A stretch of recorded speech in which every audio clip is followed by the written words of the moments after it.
Madras matinee. Madras matinee பேர் கேட்டோடனே ஒரு கிளாசிக், ஒரு வின்டேஜ் அப்படிங்கிற ஒரு விஷயம் நமக்கு உள்ளே வரும். ஸோ நாங்களும் இந்த படத்தை வந்து போய் பார்க்குறதுக்கு காரணம் என்னென்னா, காளி வெங்கட் அப்படிங்கிற அந்த ஒரு பெயர் தான். ஏன்னா சமீபத்திய காலங்களாக காளி வெங்கட் வந்து ஒரு ஒரு நடிகர் அப்படிங்கிறதையும் தாண்டி ஒரு நல்ல குணச்சித்திர நடிகர் அப்படிங்கிற அந்த ஒரு பெயர் வாங்குற மாதிரியான கதைகளில் தேர்ந்தெடுத்து அவர் நடிச்சுக்கிட்டு இருக்காரு. ஒவ்வொரு படமுமே ஒவ்வொரு முத்தாய்ப்பான ஒரு படங்களாக இருக்குது. அந்த ஒரு நம்பிக்கையில் தான் நாங்கள் இந்த படத்துலையும் போய் உட்காந்து பார்த்தோம். இந்த படத்தில் எதிர்பாராத ஒரு ட்விஸ்ட் என்னென்னா, இந்த படத்தில் சத்யராஜ் ஒரு ரோல் பண்ணியிருக்காருங்கிறதே எங்களுக்கு கடைசி வரைக்கும் தெரியாது. ஸோ படம் ஓப்பன் பண்ண உடனே வந்து சத்யராஜ் தான் ஒரு கதை சொல்கிறாரு. அவர் வந்து ஒரு ஃபேமஸான ஒரு நாவல் ஆசிரியர் அப்படின்னு அவர் சொல்லிக்குவார். ஆனால் எல்லாருமே போர் அடிக்குது கதை, வேறு ஏதாவது வித்தியாசமான ஒரு கதையை எழுது, சக மனிதர்களோட வாழ்க்கையை பற்றி எழுது, கற்பனைக்கு எட்டாத கதையை எழுதுகிற அப்படின் போது மிடில் கிளாஸ் லைஃப்பில் என்னையா வந்து ஒரு பெரிய இன்ட்ரெஸ்டிங் ஃபேக்ட் இருக்குது அப்படின்னு சொல்லிட்டு அவர் மிடில் கிளாஸ் லைஃப்பை பற்றி தேட போகிறாரு. அதுக்கப்புறம் அந்த கதையை அவர் விரிவாக சொல்கிறது தான் இந்த படத்தோட கதை. கதைப்படி வந்து காளி வெங்கட் ஒரு சாதாரண ஆட்டோ டிரைவர், +2 முடிச்சுட்டு வேலைக்கு ட்ரை பண்ணிக்கிட்டு இருக்க ஒரு பையன், குடும்ப பாரத்தையெல்லாம் சுமந்து ஐடியில் கல்யாண வயசில் இருக்கிற ஒரு பொண்ணு, குடும்பம் மட்டும்தான் உலகம் அப்படின்னு வாழ்கிற அம்மா. இதுதான் இந்த டோட்டல் கான்செப்டேவும். இவர் வந்து ஆட்டோ ஓட்டுவார், சம்பாதிப்பார், அடுத்து எப்படியாவது கல்யாணம் பண்ணி வைக்கணும், பையனுக்கு ஒரு படிப்பு சேர்த்து வைக்கணும் அப்படின்னு ஆசைப்பட்றாரு. தெருவில் இருக்கிற ஒரு சாதாரண பிரச்சனை, அவங்க வீட்டில் வளர்க்கிற ஒரு நாய், இதை வச்சு ஒரு அழகான மிடில் கிளாஸில் ஸ்டோரியை வந்து சூப்பராக நரேட் பண்ணியிருக்காரு. இதில் என்னென்னா அங்கங்கே டார்க் ஹியூமர் அப்படின்னு சொல்லிட்டு கதைக்கு சம்மந்தமே இல்லாமல் சில விஷயங்களை டைவர்ட் ஆகிட்டு அங்கே எங்கேன்னு போயிட்டு அப்படியே திருப்பி உள்ளே வருவாங்க.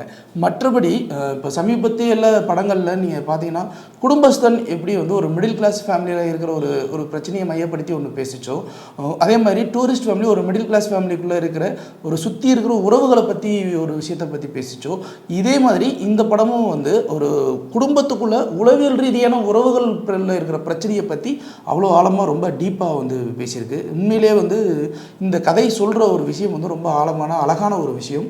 ஆனால் பிடிக்காத சில விஷயங்கள் என்னென்னா, இந்த கதையை வந்து நம்ம கொஞ்சம் டார்க் ஹியூமராக ஜாலியாக எடுத்துகிட்டு போகிறோங்கிற பேரில் அங்கங்கே வந்து மியூசிக் டைரக்டரும் சரி, டேரக்டரும் சரி, இந்த கதையை அப்படியே காமெடியாக எடுத்துகிட்டு போகிறேங்கிற பேரில் சில கிளைக்கதைகள் கொண்டு போகும்போது கொஞ்சம் வெறுப்படைய வைக்கும், மற்ற படங்கள் போரில் இல்லாமல். ஆனாலும் இந்த கதை சொல்கிற ஒரு விஷயம் அழுத்தமான ஒரு விஷயம். காரணம் என்னென்னா, கருப்பு அப்படிங்கிற அந்த ஒரு விஷயம் வந்து பெண்களுக்கு வந்து எவ்வளோ பெரிய காம்ப்ளெக்சிட்டியை கொடுக்கும் அப்படிங்கிறது ஒன்று தெரியும். அதே மாதிரி ஒரு பெண் முடிவெடுக்க முடியாமல் எந்தெந்த இடங்கள்லாம் தடுமாறுவா அப்படிங்கிற அந்த ஒரு விஷயம் வந்து எல்லாருக்கும் தெரியும். அப்பாவுக்கும் அதே மாதிரி அவளுடைய சுயநலமும் எந்த இடத்துல போட்டியிடும் அப்படிங்கிற அந்த ஒரு விஷயமும் அளவில் அழகாக காட்டியிருப்பாங்க. அதே மாதிரி ஒரு அம்மாவுக்கும் அப்பாவுக்கும் இருக்கிற அந்த உறவு, அதுக்குள்ளே இருக்கிற ஒரு உளவியல் சிக்கல் எப்படி இருக்குது அப்படிங்கிற ஒரு விஷயத்தை காட்டுவாங்க. குறிப்பாக ஒரு அப்பா பையன், எப்போவுமே வந்து அப்பா பையனுக்கு வந்து ஏழாம் பொருத்தம்னு வாங்க, 2 பேத்துக்கு ஆகவே ஆகாது. இருந்தாலும் அப்பா மேலே ஒரு பையன் எவ்வளோ பாசமாக இருப்பான், ஒரு அப்பா வந்து பையன் மேலே எவ்வளோ பாசமாக இருப்பான் அப்படிங்கிற ஒரு விஷயம்.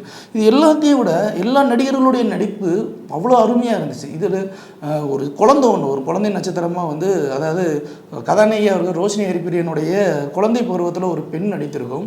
அந்த பெண் வந்து அந்த ஆயா கூட வந்து உறவாடுற அந்த ஒரு பழக்க வழக்கம் இருக்கு இல்லைங்களா, அவ்வளோ இந்த தத்ரூபமாக இருக்கும். அப்பா வந்த உடனே அப்பாவை பார்த்த உடனே படுற அந்த சந்தோஷம், அம்மா கூட டைம் பண்ணுற ஒரு விஷயம், அந்த குழந்தையெல்லாம் வந்து நடிச்சிருக்கா இல்லை வாழ்ந்திருக்கானே நமக்கு தெரியும். ஏன்னா இந்த மாதிரியான நிறைய குழந்தைகள் நம்ம வீட்டிலேயே பார்த்துருப்போம். அந்த மாதிரி இப்போ கதை மாந்தர்கள் எல்லாத்தையுமே அவ்வளோ அழகாக தேர்ந்தெடுத்துருப்பாங்க. ஒவ்வொரு காதல், அந்த காதலுக்குள்ளே இருக்கிற ஒரு சின்ன சின்ன உறவுகள், அந்த உறவுகளுக்குள்ளே இருக்கிற ஒரு வலி, இந்த வலியை தாண்டி ஒரு யதார்த்தம், அவ்வளோ சூப்பராக, அவ்வளோ பிரம்மாண்டமாக, அதே சமயம் காம்பேக்டாக வந்து ஒன்று கொடுத்துருப்பாங்க. காளி வெங்கட் வந்து ஆக்ஷன் அவதாரம் எடுக்கிறதுக்கு இந்த படத்தில் ஒரு சின்ன ஒரு விஷயம் ஒன்று பண்ணியிருப்பார். உண்மையிலே அந்த சீன் பார்த்தோங்கன்னா நமக்கு தெரியும், சூப்பரா அப்படின்னு சொல்லிட்டு எந்திரிச்சு நின்று தேட்டரில் கை தட்டுற அளவுக்கு அந்த சீனில் ஒரு பெர்ஃபார்மன்ஸ் கொடுத்துருப்பாரு. ஒரே ஒரு ஷாட்டு தான், ஒன்றும் ஆக்ஷன் ஹீரோங்கிறதுக்காக 10 ஃபைட்டு இதெல்லாம் பண்ணல, ஒரே ஒரு சீன் தான், ஒரே ஒரு ஷாட்டு தான்.